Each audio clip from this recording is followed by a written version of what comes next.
Hello, welcome back to the fyog Home Podcast, your signature resource for ADHD-friendly home interior and management. I'm your host, Desireé, and today's episode is all about emotions. And if you've got ADHD, you already know.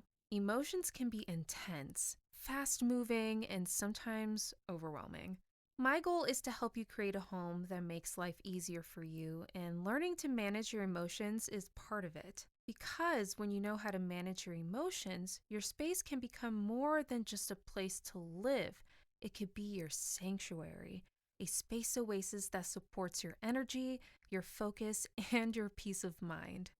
So let's walk through a simple step-by-step guide to managing ADHD emotions at home. Chapter 1. Understanding ADHD emotions.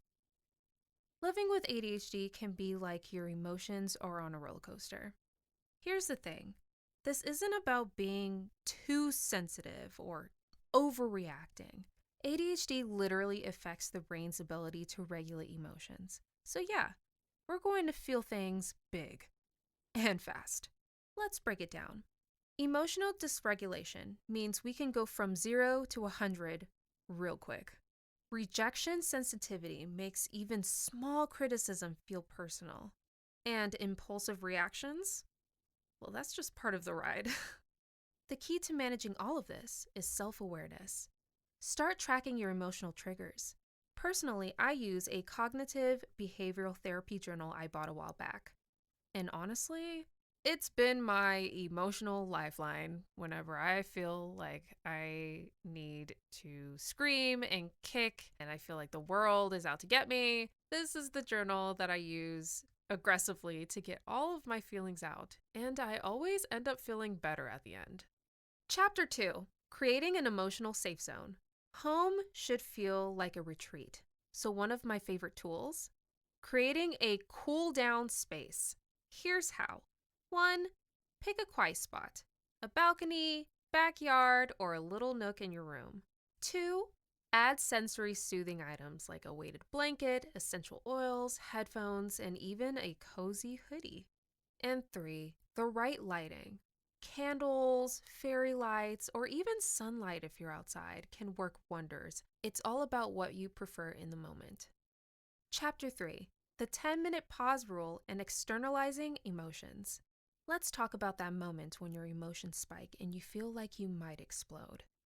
Try this rule. Pause for 10 to 30 minutes, depending on how much time you have, and do these 3 things. 1. Step completely away from the situation. 2. Do something grounding, like deep breathing, stretching, journaling, or even doodling. 3. Come back with a clearer head. Don't know where to start in terms of grounding? There are tons of free guided deep breathing exercises ranging from 5 to 30 minutes. I'll link one I love to use in the description. And when those feelings still get stuck, try these tools to externalize. You can record a voice note to get the emotion out of your head.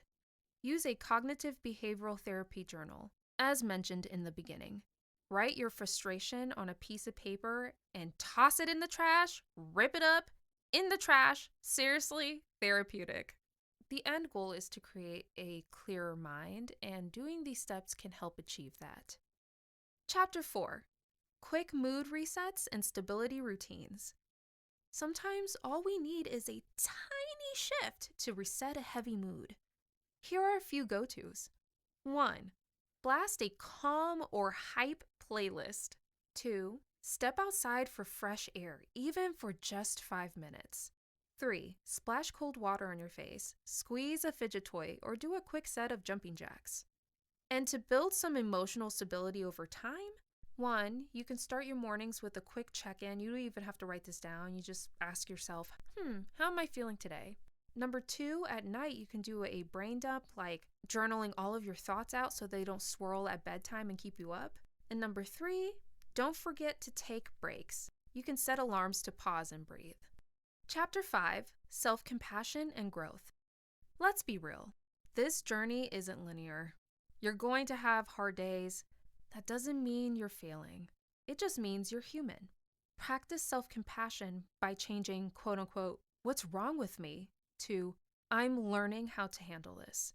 celebrating even the small wins, like pausing before reacting.